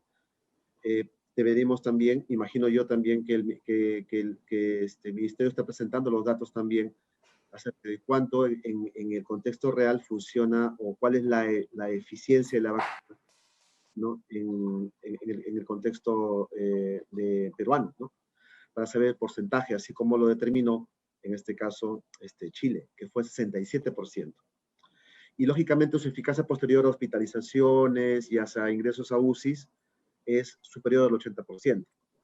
Eso pone en el contexto de que de la afirmación de que la vacuna va a protegerte, te va a ayudar en todo caso para casos severos, sí, pero como bien dice José, ¿con qué porcentaje de efectividad para prevenir pacientes con COVID sintomático empezamos, ¿no? En este caso, en Chile, en el contexto real, es 67%. Mientras que tenemos el dato extrapolado de la vacuna Sinopharm en el ensayo fase 3 de un 78%. Hay que conocer en todo caso cuánto es nuestra realidad. Muy bien. Otra pregunta que nos hace las personas que están participando menciona si alguno de los participantes en este estudio que ha sido dosificado de anticuerpos, ¿no? Que ya ha dado respuesta esperada, digamos más de 15 probablemente, ¿se ha vuelto a reinfectar y si ha tenido alguna repercusión clínica o qué síntomas ha manifestado esta persona? No hemos recibido ningún reporte de los participantes de haberse infectado posterior al estudio, ¿no? Sí, no hemos recibido ningún reporte. No ha habido eso, no ha habido ese caso. Muy bien, las demás preguntas se parecen porque... Hay una importante, doctor, que preguntan si todas las pruebas se hicieron bajo una misma metodología, ¿no? Creo que es importante, ¿no? O sea, eso todos todos los participantes se unificaron en un solo laboratorio y todos, a pesar de ser de diferentes ciudades del país, todas las muestras se corrieron en Lima, ¿no? A pesar de que hubieron pocos participantes, pero las muestras se tomaron en provincia, por ejemplo, en Arequipa, que hubo un buen número, se mandaron a Lima y todas fueron procesadas en el laboratorio central de Lima, ¿no? Bajo una misma tecnología y bajo un mismo laboratorio. Por supuesto. Justo sobre la parte metodológica, hay un colega que quiere hacer un aporte, a ver si le permitimos el acceso al micrófono, si ustedes también lo permiten. Dice, si me permite, me gustaría hacerles por el micrófono algunos comentarios metodológicos del estudio. Lo que contribuye a que se pueda mejorar. No sé si están de acuerdo ustedes como panelistas, doctores. ¿Correcto? Entonces se le va a permitir el micrófono, por favor, a Eduardo Aguirre. Ya, muchas gracias. Buenas tardes con todos. Bueno, mis comentarios son para contribuir, efectivamente, ¿no? Tratándose de un estudio descriptivo, como ustedes lo han mencionado, que es transversal y con un solo grupo de estudio, por ejemplo, no podríamos concluir pues, que el nivel de anticuerpos es menor a mayor tiempo transcurrido de la vacunación, porque se ha hecho una sola medición en el estudio. De hecho, de inicio no me quedó claro los objetivos del estudio para poder contrastar con las conclusiones, ¿no? Otra observación es que, por ejemplo, si este estudio no es probabilístico, de ninguna manera no es extrapolable, ni siquiera al grupo de médicos vacunados, ni menos a la población general, cosa que está dicho en una de las recomendaciones, ¿no? Este tipo de estudio también, al ser descriptivo, no permite diferenciar variables dependientes e independientes, sino solamente una variable principal versus variables de caracterización. Entonces no podemos utilizar esa denominación. El otro tema es que el P de significancia no está bien claro con qué pruebas la han calculado. Al inicio mencionaban, por ejemplo, la prueba U de McWinney y de Wilcoxon, y desafortunadamente esas pruebas, la de Wilcoxon, por ejemplo, se estudia para estudios longitudinales y cuando se tienen muestras pareadas o relacionadas, y acá estamos hablando de un estudio transversal, que no tiene grupos pareados, ¿no? Y de hecho, si en un estudio descriptivo tú desagregas esa población en dos grupos, por ejemplo, diabéticos y no diabéticos, entonces tú no los puedes comparar, porque para empezar tendrías que demostrar que esos dos grupos son comparables en edad, en género, en sexo, en diversas variables para hacerlos comparativos y asegurarte de que el tamaño de muestra sea adecuado. Entonces, esto al ser un estudio transversal no permite pues, que las variables de caracterización te lleven a conclusiones como si fueran estudios bivariados, ¿no? Y finalmente, otro comentario general es que los puntos de corte, de hecho, deben tener un estudio o un sustento previo de validación, y este es un tema pendiente de desarrollar sin COVID-19, ¿no? Y más aún, así como se han utilizado anticuerpos neutralizantes contra las subunidades S1 y S2, también podría alguien decir por qué mejor no utilizaron anticuerpos neutralizantes para justamente la zona más específica, que es el dominio de unión al receptor, que es la zona de RBD. Bien, y finalmente, el hecho de que hayan tenido solamente una muestra de 102 por el momento y no hayan alcanzado todavía la muestra final de 384, aún alcanzándola, no significa de que esto sea extrapolable a la población general, porque acuérdense que este es un estudio descriptivo y con un muestreo no probabilístico. Bien, eso es todo. Muchísimas gracias, doctor, por su comentario, su participación. A ver, José, no sé qué opinas al respecto. Sí, agradeciendo los aportes que nos da el colega y creo que, como hemos mencionado, este es un estudio de corte transversal, descriptivo, observacional, y yo aprecio que muchas personas quieran sacar conclusiones a partir de este estudio y bueno, conclusiones en cuestión de duración de los anticuerpos. No se puede. Este es un estudio que el diseño no permite tener ese tipo de conclusiones y en ningún momento hemos tratado de que este estudio, sea extrapolable o no, nos permita responder esta pregunta porque es de corte transversal. Necesitamos otro diseño de estudio para poder responder estas preguntas. Ahora, con respecto a las metodologías empleadas, sí, definitivamente al ser un estudio transversal no se puede machar no es un ensayo clínico, no es un estudio retrospectivo que busca machar a dos poblaciones control con casos, por lo tanto, bueno, existen algunas variables confusoras que no se pueden controlar definitivamente al no ser en el grupo de ensayo clínico.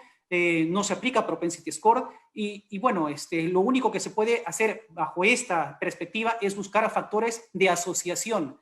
Y bueno, dependiendo de la distribución de estas variables, sea distribución normal o no normal, en este caso no sigue una distribución normal, se pueden aplicar métodos no paramétricos y específicamente el Mann-Whitney en este caso. Así que, bueno, nuevamente, este estudio simplemente es un estudio muy inicial con conclusiones que van a permitir simplemente generar hipótesis, más preguntas y van a ser tal vez, esperamos, inspiración a que muchos colegas, incluido el colega que ha participado, puedan diseñar ensayos o estudios en el futuro que ayuden a responder justamente las interrogantes que todavía quedan pendientes.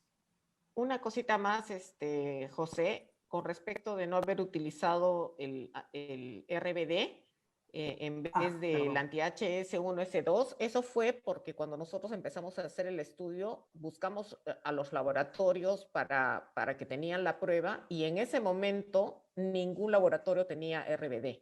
Y la prueba que más, digamos, que mejor había en ese momento, estamos hablando de apenas empezó la vacunación en el país, porque acuérdense que nosotros teníamos que hacer el proyecto de investigación, hacerlo pasar revisión, pasarlo al comité de ética, inscribirlo en el Instituto Nacional de Salud, y todo eso toma días, toma tiempo, ¿no? Entonces ya el proyecto se definió con esta prueba y empezó el trámite, y ya cuando llegó la prueba a otro laboratorio que no tengo por qué mencionar, ya estaba el proyecto aprobado y consolidado, ¿no? Esa es la razón. Sí, con respecto a eso, y un punto muy importante que también preguntó el colega, me parece una pregunta crucial en este sentido.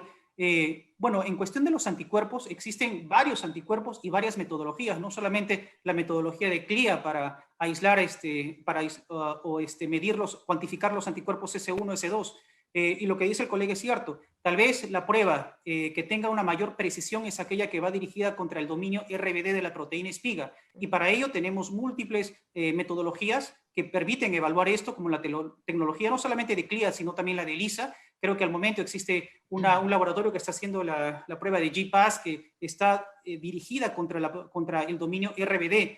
Pero, bueno, dicho esto, no es tampoco la prueba más precisa que existe para medir los anticuerpos neutralizantes. Existen otras pruebas que utilizan como objetivo bloquear a pseudovirus, que son virus creados en el laboratorio de forma artificial y con algunas mutaciones que permitan la creación de ciertas proteínas propias del coronavirus. Esta neutralización de pseudovirus también tiene una correlación muy alta y prácticamente es la misma que los anticuerpos neutralizantes. Y digamos que la más precisa, bueno, que requeriría un laboratorio de mucha tecnología que no cuenta el Perú en el momento, sería la prueba de neutralización con placa, que utiliza virus vivo. Esto se utiliza en países del primer mundo en el contexto de investigación, y bueno, China también lo está utilizando de forma amplia.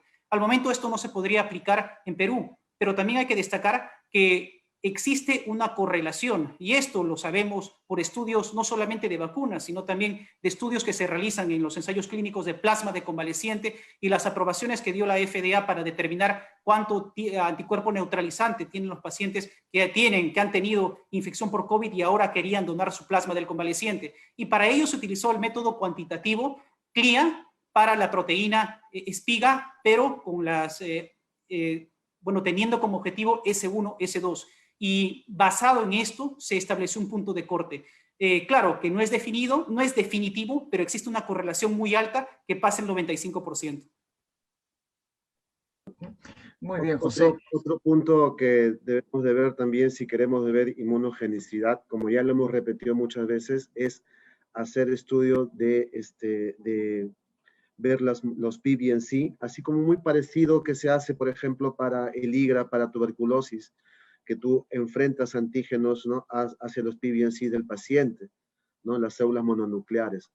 Eso también no es habitual hacerlo en este momento para SARS-CoV-2, y así nomás, por ejemplo, solamente se hace, por ejemplo, para tuberculosis como de práctica clínica, ¿no? Es tratar de mantener vivos a los PBNCs y cultivarlos y enfrentar los antígenos. Ese mismo mecanismo también se puede emplear para ver la generación de sustancias de citoquinas por parte de las células PBNC del paciente, ¿no?, cuando se enfrentan a los antígenos de SARS-CoV-2.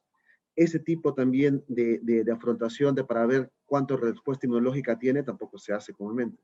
Entonces, para saber realmente todo el paquete de inmunogenicidad que tiene un paciente ante una enfermedad infecciosa, la parte tumoral es una parte nada más, no es el todo.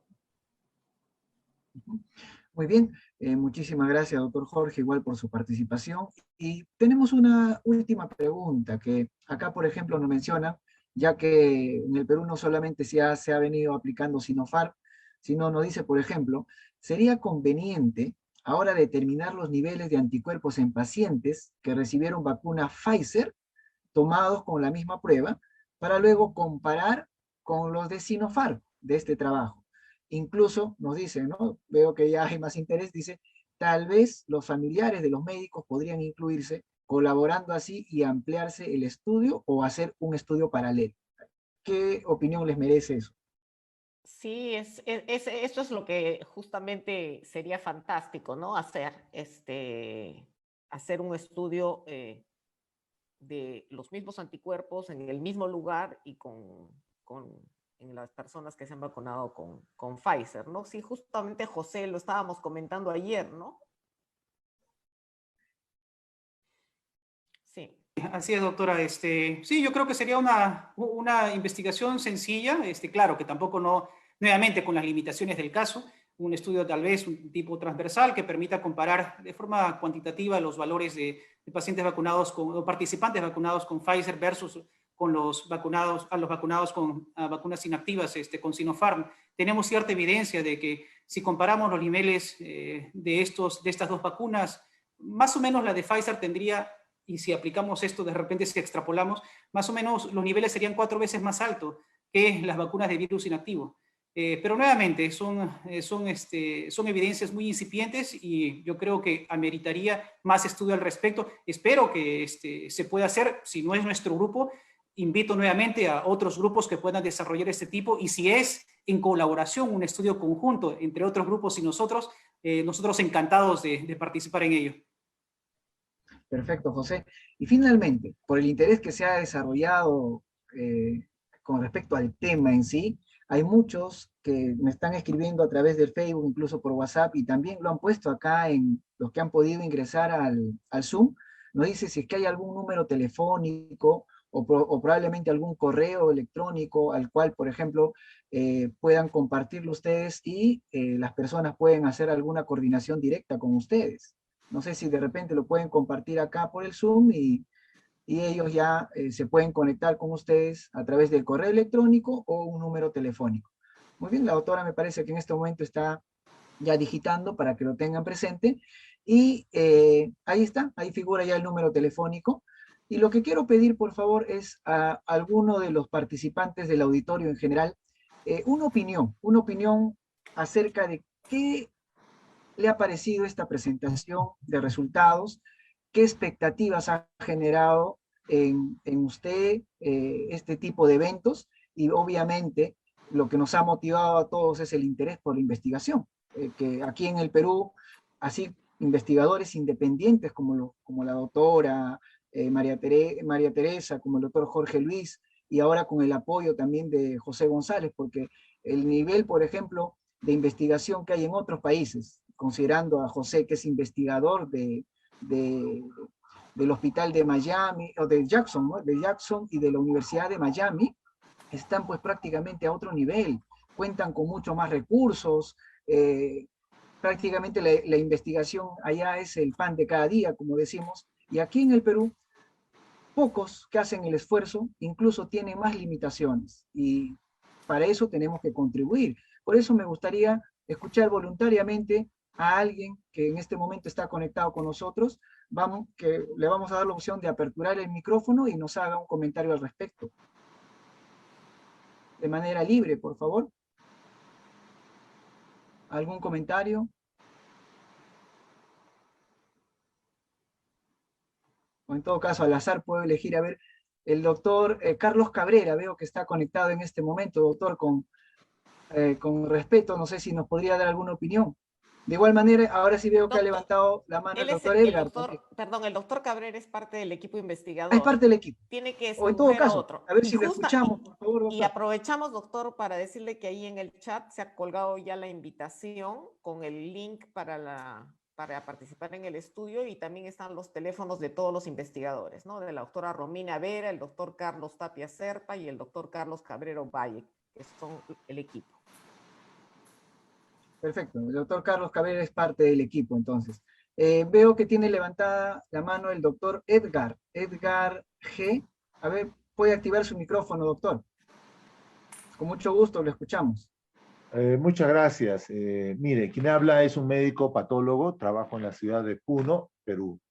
Es interesante la publicación que ha hecho la doctora Lopera, pero ya en parte han respondido a una inquietud que tenía pendiente, que le hice la pregunta en lo que es el Facebook. Del trabajo de investigación, si bien es cierto, han trabajado el dosaje de anticuerpos o una sola metodología que dice que lo hicieron en Lima en un laboratorio bajo un mismo criterio. Yo pregunto si esa prueba y las pruebas del dosaje de anticuerpos, esa prueba han hecho los procedimientos de validación y verificación de la prueba para que la prueba esté estandarizada para ese proyecto, donde se debe aplicar por norma que las pruebas deben tener la veracidad y la validación de los resultados, si ha habido ese procedimiento previo.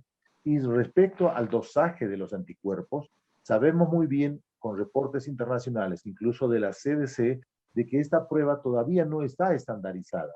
No es una prueba estandarizada para un diagnóstico real por la multiplicidad de las proteínas, ya sea de las espigas, de la cápsula o del contenido del virus, o sea, la parte de la carga genómica del virus. Entonces, el dosaje de anticuerpos está un poco cuestionado, no está validado como con una prueba diagnóstica estandarizada de manera oficial. Entonces, ¿qué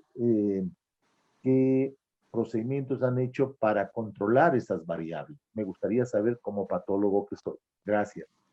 Sí, yo quisiera responder brevemente y después dejarlo al doctor Jorge Alave, que también es un experto en este tema. Bueno, decir que esta prueba que hemos utilizado, la prueba de CLIA dirigido ante la porción S1, S2 de la prueba espiga, es una prueba que ha sido autorizada por la FDA. En este caso, bueno, este tipo de metodología se ha utilizado de forma amplia aquí en Estados Unidos, sobre todo para estudios de plasma de convaleciente. Y esta cuantificación y este punto de corte ha sido validado también por la FDA y es por eso que se le otorgó la autorización del uso de emergencia aquí en Estados Unidos. Ahora, no existe al momento una correlación perfecta entre inmunidad humoral y eficacia clínica. Esto, sí, como usted bien lo menciona, no existe.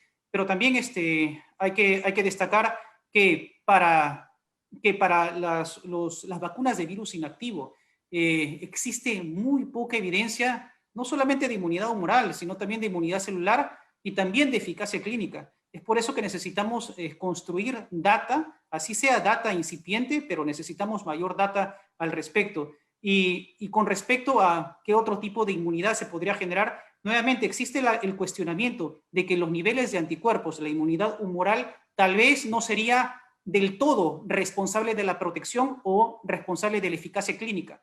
Pero los datos que tenemos al momento, y si nos remitimos a las investigaciones que existen, sobre todo en variantes, no es una coincidencia que nosotros, cada vez que tengamos una variante, lo primero que analicemos es cuál es la capacidad neutralizante de los anticuerpos y cuánto baja esta. Se hace porque justamente los ensayos clínicos que miden eficacia clínica están fundamentados en ensayos clínicos fase 1 y fase 2 que tienen como objetivo evaluar inmunogenicidad. Así que no son cuestiones disociadas, están asociadas, yo diría, de una forma muy sólida. Y existe información creciente de que la inmunidad humoral posiblemente sea el principal predictor de la eficacia clínica en este momento. Ahora, si quisiera decir algo más de las vacunas de virus inactivo, yo creo que esto se aplicaría incluso de una forma más fuerte a las vacunas, a este tipo de vacunas, porque la inmunidad celular, por lo que se ve al momento, generada por las vacunas de virus inactiva, es muy débil. Y esto no es opinión, sino está basado en estudios objetivos de inmunogenicidad publicados por Sinopharm y Sinovac. Muy bien, José, muchísimas gracias. Para ya terminar con esta actividad académica sumamente importante, hoy día hemos recibido información pues de primer nivel. Doctora, sus palabras finales, por favor, para las personas que han compartido con nosotros este momento. Lo primero que nada, agradecerle a usted, doctor Alonso, por la oportunidad que nos ha dado de compartir nuestros resultados. Agradecer a todo el equipo investigador porque todos han contribuido de una manera muy importante al desarrollo, la doctora Romina Vera, el doctor Carlos Tapia, el doctor Carlos Cabrera, y por supuesto a nuestros dos consultores que los hemos consultado bastante porque, como podrán saber, la mayoría de nosotros somos nefrólogos, no somos infectólogos ni patólogos. Y por lo tanto, tanto Jorge Luis como José, ambos nos han colaborado muchísimo en el desarrollo de este proyecto. Y bueno, creo que un trabajo de investigación es eso, ¿no? Trabajar en equipo para poder lograr hacer las cosas. y agradecer a todos los médicos que han participado en el estudio, ¿no? Y nada, invitar a los que no han participado para ver si todavía cumplen con los criterios de inclusión y exclusión para ver si podemos aumentar la muestra. Si bien es cierto, es un estudio transversal, como bien claro se ha dicho, si aumentamos el N muestral, tal vez podemos tener algún otro resultado importante, ¿no? Y nada más, muchas gracias por todo.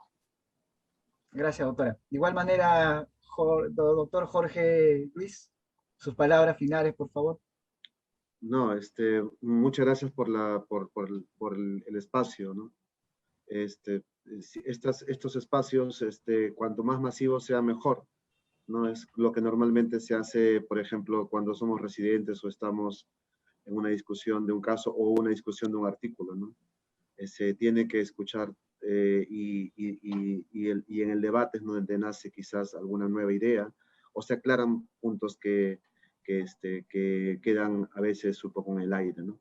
El día de hoy creo que hemos aprendido bastante nosotros con las preguntas que nos han hecho, las observaciones que también han hecho unos colegas, ¿no? Para poder también mejorar el estudio y lógicamente dar la oportunidad para invitar a que continúen participando, ¿no? en el estudio y poder obtener más muestras, ¿no? Muchas gracias, doctor Jorge Alave. Doctor José González, sus palabras finales, por favor, para todos los que nos han seguido. Como hemos visto, hemos rebasado incluso el límite de lo programado en esta reunión del Zoom, pero también a pedido de muchas personas nos están pidiendo que retransmitamos y lo vamos a hacer a través del YouTube, a través del canal SB. Igual ya por ahí se le va a ir mandando, compartiendo el enlace correspondiente. José, sus palabras finales, por favor. Sí, simplemente para mí ha sido un honor participar en este estudio, contribuir con el grupo de investigación liderado por la doctora María Teresa Lopera, que bueno, hacer investigación en el Perú es muy difícil y las circunstancias, el contexto no contribuyen. Pero también quisiera llamar a la reflexión. Lamentablemente hemos tenido muchos problemas, incluso que han cruzado fronteras con la vacuna de Sinopharm. Y creo que no es pertinente entrar en mayores detalles, pero no creo que debamos generalizar. Si en algún momento algo se hizo mal, pues estamos nosotros, los investigadores, para poder hacer investigación de calidad en el Perú. Y yo creo que iniciativas de este tipo se tienen que felicitar y promover por parte de todos, las instituciones, y yo creo que tanto de salud como MINSA, yo creo que deberían, bueno, en el futuro de repente destinar ciertos grants, cierta inversión para este tipo de estudios. Así, y también quisiera agradecer a todos los que nos han acompañado. Las preguntas han sido de primer nivel y yo les agradezco muchísimo que se genere este tipo de discusión, que para eso sirve, para intercambiar ideas y para mejorar y aprender todos. Yo aprendo muchísimo cada vez que participo en estas actividades y le agradezco nuevamente. Efectivamente, José. Y a todo el equipo que ha acompañado a la doctora María Teresa Lopera, mis más sinceras felicitaciones. Y me quedo justamente con el comentario que nos hacen aquí uno de los participantes, ¿no? En realidad ellos nos dicen, felicitaciones por su iniciativa y dedicación.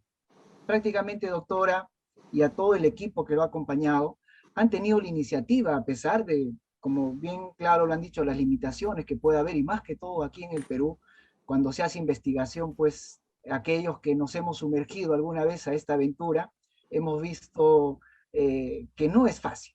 No es fácil, pero tampoco es imposible, sobre todo cuando hay voluntad de querer hacer las cosas. Y el equipo que usted, doctora, encabeza, y con el apoyo que ha tenido, incluso con los colegas que he tenido el honor de conocerlos ya con anterioridad, y a través de la coordinación directa que hice con José, cuando, digamos, me hizo llegar la inquietud, ¿no? Me dice, Jesús, tenemos este estudio realizado aquí en el Perú. Yo, la verdad, me sorprendí, no tanto porque en el Perú no hay investigadores, sino porque por el contexto y todo se haya hecho un estudio de este tipo, y no lo dudé. Y justamente comentando con José le decía, de nada serviría que haya un equipo esforzándose, trabajando, dedicándose para mostrar resultados y no tengan el espacio donde poder difundirlo. Y hoy día hemos tenido la grata sorpresa que incluso ha superado las expectativas, ha habido gran convocatoria, y esto va a continuar, doctor, porque hay muchas personas que están interesadas y seguramente ya le van a escribir al correo, la van a llamar por teléfono, y seguramente esto va para más. Y como dijo José, tenemos que sumar, todos tenemos que sumar, y ¿qué más nosotros los médicos, como profesionales de la salud, que somos los que tenemos que llevar la voz autorizada? Porque la información que ustedes han dado hoy día es información basada en ciencia, en evidencia, todavía con ciertas limitaciones, hay muchos resultados todavía por mostrar más adelante, pero estamos en ese camino, estamos en ese camino de poder brindar a nuestra población lo que dice su programa, cultura de salud. Llevemos cultura de salud a nuestra población, que ese justamente es uno de nuestros pilares en la existencia de este canal, Canal SB y Canal Alonso Medic Perú. Para mí ha sido un honor, un gusto infinito contar con ustedes, colegas, los abrazo a la distancia. José, a ti con mayor distancia todavía, un abrazo infinito, separados por la distancia, pero unidos a través de la virtualidad. Muchísimas gracias, infinitamente, saludo para todos y bendiciones. Estamos encontrándonos en cualquier momento. Muchísimas gracias. Muchas gracias. Doctora. A usted, Gracias. doctora.